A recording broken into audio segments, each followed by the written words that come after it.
I got a 3D printer and I've been using it to make drums and drum accessories. And here's some of my favorites so far.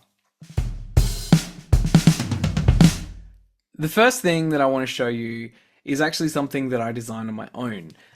I'm kind of calling it the Snare Submarine at the moment. I might change my mind about what it's called. Here it is. It is a dampener for snare drums.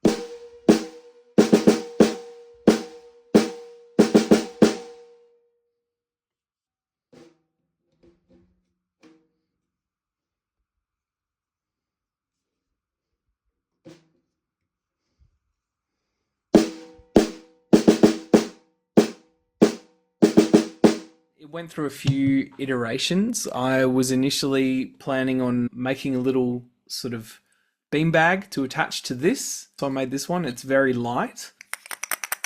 This weighs, I think it's around 20 grams or so. Here's the big boy. This has got about 200 grams of sinkers in it.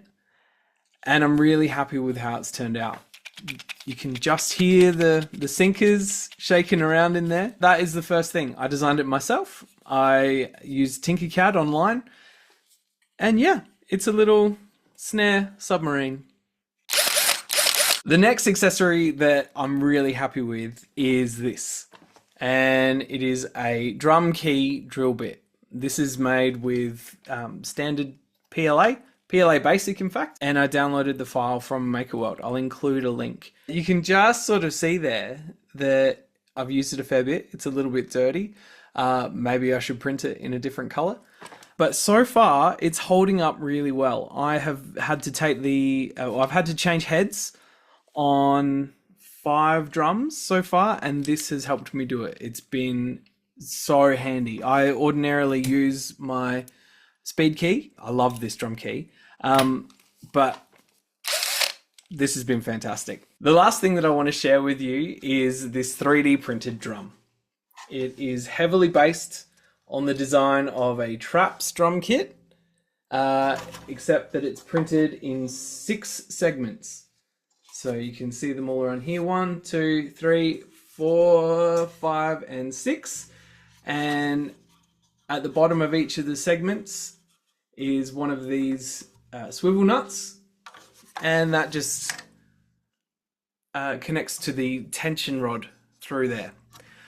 I'm actually really happy with this design. That my next plan is to print a kick drum in the same sort of fashion, but probably a 16-inch. This is a 13-inch. I just reused the head and the rim and the tension rods from an old school tom that I had in my garage, and I'm really happy with how it's turned out.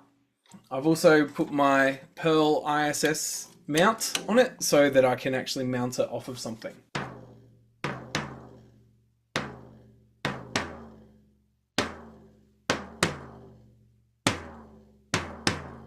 The really surprising thing that I found about this was that as soon as I put it on a snare stand, it just stopped ringing. It was dead as, and I haven't figured out why yet. I'm guessing that the shell, which is only an inch or 2 deep, actually has some kind of resonance to it, and maybe the contact with the snare stand deadens it. Haven't figured that out, but I've really enjoyed playing with this. I had to make sure that I super glued it all together because when I put it together without super glue, it just started pulling apart as soon as I started tightening up the tension rods. So I think what I'll do is make a little practice kit and maybe leave that at a bandmate's house so that when we get together for practice, I don't have to bring too much stuff. But I am going to have to make a snare drum, which I have started on.